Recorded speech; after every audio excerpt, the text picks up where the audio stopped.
Mr. President, it's an honor to have you back in Ramstein. The whole world has been moved by the courage of Ukraine's forces and the strength of Ukraine's people. And you know firsthand how much this contact group has meant for Ukraine's fight for freedom. President Zelenskyy, the floor is yours. Thank you very much. Thank you for your words, strong words about our people and about us. Thank you very much, Secretary. And I'm grateful to you for your personal leadership during all these years and your personal involvement in the United States for coordinating this format and working together with us since the start of the full-scale war. Minister Pistorius and I dearly appreciate your help and Germany's impactful support for all our people, for Ukraine. Ladies and gentlemen, dear our friends, it's clear that a new chapter starts for Europe and the entire world just 11 days from now, at a time when we have to cooperate even more, rely on one another even more, and achieve even greater results together. And I see this as a time of opportunities, and in almost 3 years of full-scale war, we've shown that when we come and belong together, no one is too small to make a real impact on history.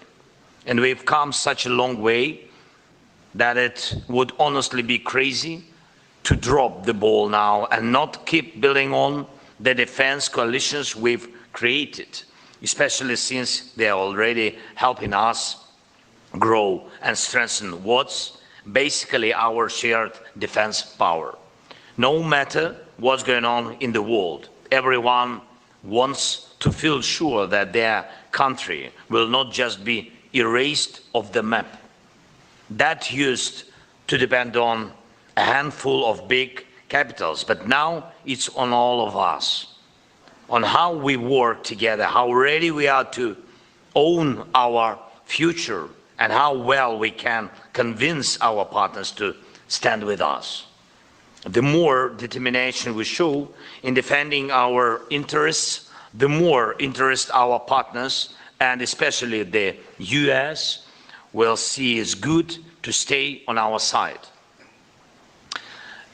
Yesterday, I held a special meeting of the Supreme Commander-in-Chief's staff, and the focus was on the production and supply of drones for our soldiers, for our army, and electronic warfare. Drones are something that has already changed the nature of war.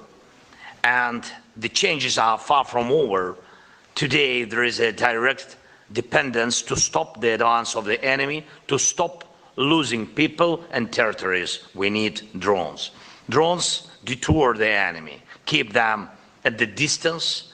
It can be done. Production of drones in Ukraine is more cost-effective than anywhere else. This year, we in Ukraine want to set a record for the number and quality of drones we produce and get from our partners. And we are focusing on drones that our brigades need to hold the front lines, and drones essential for ensuring security, like maritime drones and drones made for deep strikes on the enemy's military facilities and infrastructure in their territory. We've already signed a significant number of contracts, with many more still in the works, and I urge all of you to get even more actively involved in building up this arsenal of drones. Ukrainians have the most experience in Europe with using drones, and we also have the biggest capacity in Europe to produce drones. So first, please invest more in these Ukrainian strengths, because after the war it will also be your strength. Second, invest in the talented people in your countries who can help make all of us stronger in the drone field. Next, with most of the countries, represented here. We already have bilateral security cooperation. I'm grateful to those countries with which we've signed bilateral security agreements, 27 of them as of today. And fully implementing these agreements is a real contribution, not only to our security in Ukraine, but also to your security. But we are a bigger number here in Ramstein, much more bigger. Let's pool our strengths together and make such agreements with all the participants. And I'm asking my Minister of Defense to work with the Secretary and with all the ministers to increase the number of these documents. Of course, if partners will support this idea. And I know that it will strengthen our front line, and it will also protect, which is very, very important, especially in winter, it will protect our energy sector too. Not only in Ukraine, but also in your lands. It will boost the security programs.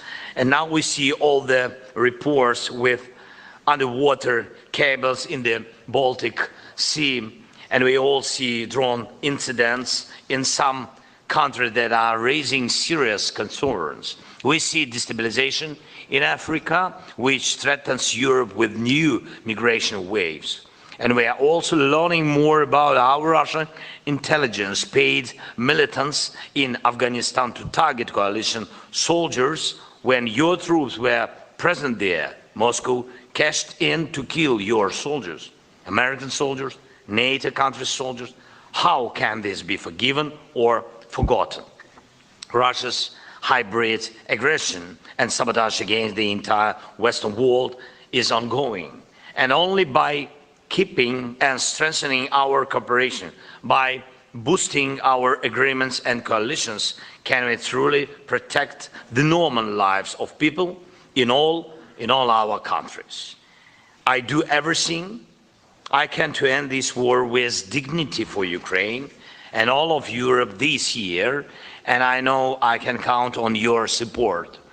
And we all must remember that ending the war is our shared goal, not Russia's.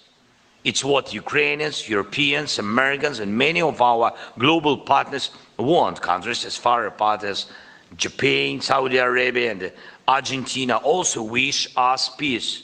But here is the thing: Putin is not just holding on to his investments in aggression. He is doubling down. He has even started basically hiring soldiers from North Korea to keep this war going. North Korea studies modern warfare. They do not value their people, and we know it. They lose them 4,000 as for today. But Pyongyang gets experience cheap to re-export the war, maybe there in the Pacific. At the same time, this collusion with North Korea shows Putin's weakness, because no ruler in Moscow would ever lower themselves to beg in Pyongyang unless facing critical problems. So we've got to keep the pressure on Russia. That's what ensures our soldiers get the weapons they need. That's what sanctions are for. And I'm asking all our partners, especially the US and the EU, to turn up the heat on Russia's energy sector. Sanctions are needed against every element of Russian energy, and the Russian tanker fleet must be stopped. Russia's war budget for 2025 is 25% bigger than last year's. If we want to stop the killing, we have got to cut off Putin's cash flow. Putin will start thinking about peace only when his inner circle tells him he is out of money. And one more thing, the key to resisting aggression is motivation, and we know it. Motivation to risk your life to save your country, but motivation needs fuel, and the best fuel is success. I mean successful actions, successful agreements. When our troops can shoot down Russian missiles, including ballistic ones, and keep Russian air craft away from Ukraine. It provides the motivation we desperately need. And we've had talks with the US about licensing the production of air defense systems and missiles here in Ukraine, and this could become a significant part of our security guarantees, and it's absolutely doable. But we must keep in mind that the last NATO summit promises haven't been fulfilled yet. We need air defense systems. You gave us already, thank you so much, and we need very much systems you promised us. And you've seen what happened yesterday in our city, Zaporizhia.